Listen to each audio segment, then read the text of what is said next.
কেমন আছো বন্ধুরা? আমি গৌরব চ্যাটার্জি, আমি একজন সাইকোলজিস্ট। তোমাদের আজকের টপিকটা খুব ইন্টারেস্টিং। সেটা হলো ভিজুয়ালাইজেশন আর স্ক্রিপ্টিং। এই দুটো একই পারপাসে কীভাবে ব্যবহার করা যায়। দেখো, এই দুটোই হলো অবচেতন মনকে প্রভাবিত করবার একটা সুন্দর উপায়, অমোঘ উপায় বলা যায়। সেটা হলো যখন অবচেতন মনকে আমরা কোনো কিছু ভিজুয়ালাইজ করি আর স্ক্রিপ্টিং বা অ্যাফার্মেশন করি,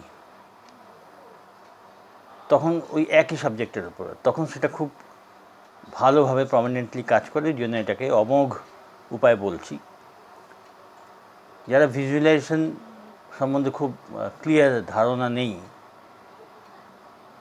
তারা হয়তো জানতে চাইবে যে কীভাবে এটা করা হয়।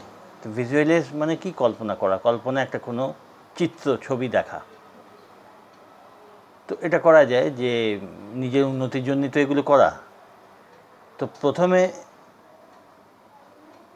স্টার্ট করতে হবে যে আমি যেই ব্যাপারে নিজের উন্নতি চাই, অথবা ধরো সামগ্রিক আপগ্রেড চাই, নিজেকে আপগ্রেড করতে চাই, তখন একটা চক আউট করা যে আমি নিজেকে কীরকম দেখতে চাই। হয়তো আমি নিজেকে আরও সমৃদ্ধ দেখতে চাই, বা আরও নিজেকে আরও স্মার্টলি প্রেজেন্ট করতে চাই, লোকের সামনে ওইভাবে ভালোভাবে নিজেকে প্রেজেন্ট করতে চাই, কনফিডেন্টলি নিজেকে প্রেজেন্ট করতে চাই লোকজনের সামনে।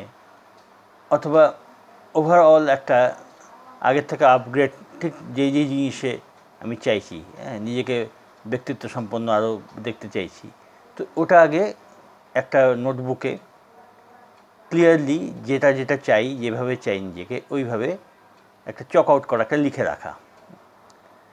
এটা মূল জিনিস।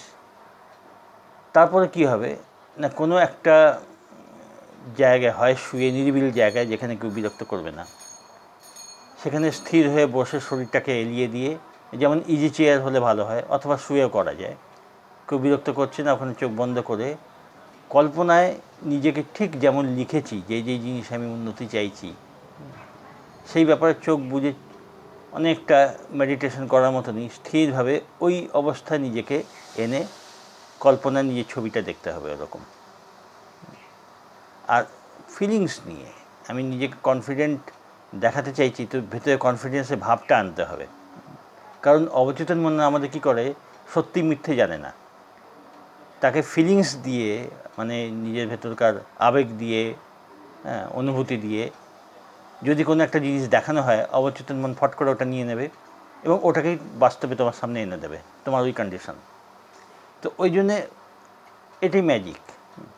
তো এখন কী করতে হবে না, ওই যেরকম আমি কল্পনা করছি, যেরকম আমি চাইছি নিজেকে শো করতে, বা যেই অবস্থা চাইছি নিজের আপগ্রেড করা, সব যে কোনো দিক দিয়ে হোক, নিজেকে সমৃদ্ধ কল্পনা করা, নিজেকে কনফিডেন্ট ভাবা, সাকসেসফুল ভাবা, যেটা আমি চাইছি, ওইভাবে জাস্ট নিজেকে ওই অবস্থায়, শোয়া অবস্থায় বা এই যে চেয়ারে বিশ্রাম করার অবস্থায় চোখ বন্ধ করে 5 মিনিট 10 মিনিট যতক্ষণ পারা যায় পুরো ফিলিংস নিয়ে নিজেকে ওই অবস্থায়, যেন আমি ওই অবস্থায় রয়েছি, ওই অবস্থাতেই আমি রয়েছি, ওই অবস্থা পাবো তা নয়, ওই অবস্থায় আমি এখন রয়েছি। কারণ কল্পনায় দেখতে তো কোনো অসুবিধা নেই, কল্পনায় টাইম লিমিট থাকে না, ওই অবস্থায় নিজেকে কল্পনা করা যায়। তো ওটা অভ্যেস করতে হবে, এটা রোজ করে দিতে হবে। তারপর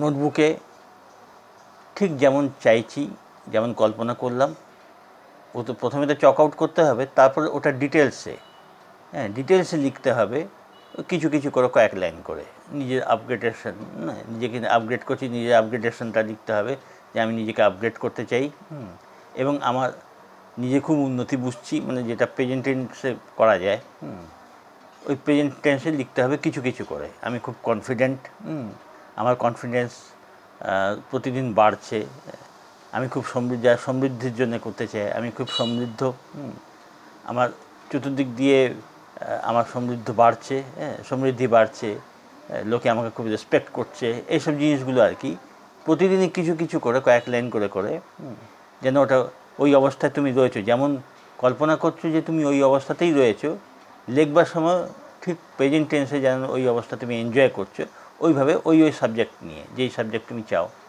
কিছু কিছু করে তোমাকে পজিটিভ কিছু কয়েকটা কথা লিখে যেতে হবে। বর্তমানে নয়, মানে টেন্সটা হবে, সরি, ভবিষ্যতে নয়, টেন্সটা হবে তোমার বর্তমানে তুমি নিশ্চয়ই যে আমি বর্তমানে এই অবস্থায় এনজয় করছি, আমি সমৃদ্ধি এনজয় করছি, আমি কনফিডেন্স এনজয় করছি, হ্যাঁ, আমি নিজের উন্নতি এনজয় করছি। এইভাবে কিছু কিছু করে আরও শব্দ লেখা যায়, যে আমার আগের থেকে প্রতিপত্তি বাড়ছে, হ্যাঁ, লোকে আমাকে রেসপেক্ট করছে, আমি আগে যেসব কাজগুলো অসুবিধা হতো সেগুলো আমি খুব আত্মবিশ্বাসের সাথে করতে পারছি, হ্যাঁ, এরকম আস্তে আস্তে কিছু কিছু করে নিজে থেকেই মাথায় আসবে।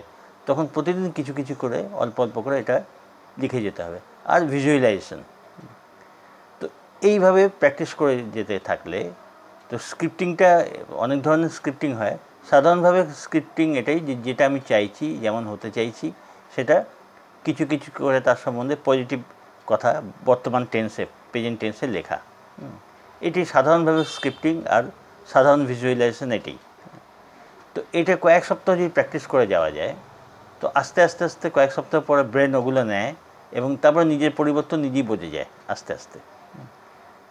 তো এই কয়েক সপ্তাহ প্র্যাকটিস করলে তখন এর রেজাল্ট বোঝা যায়, তখন নিজের ব্যক্তিত্বের মধ্যে পার্থক্যটা বোঝা যায় আগের থেকে। তো এগুলো প্র্যাকটিস করে দেখার, প্র্যাকটিস করতে থাকো তোমরা। আর কোনো কিছু জানতে চাইলে জিজ্ঞেস করতে পারো। আর পার্সোনাল সেশন যারা বুক করতে চাও আমার সঙ্গে আলোচনা করার জন্যে, তারা হোয়াটসঅ্যাপ নম্বর দেওয়া আছে ডেসক্রিপশানে। আর হ্যাঁ, হোয়াটসঅ্যাপ নম্বর কেবলমাত্র মেসেজ করার জন্যে, ফোন করার জন্যে নয়, এটা আমি বারবার বলছি।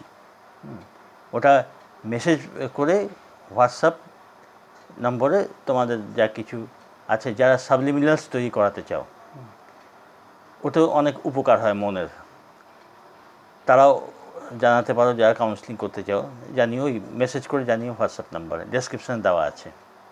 ঠিক আছে, তোমরা সবাই ভালো থেকো, সঙ্গে থেকো।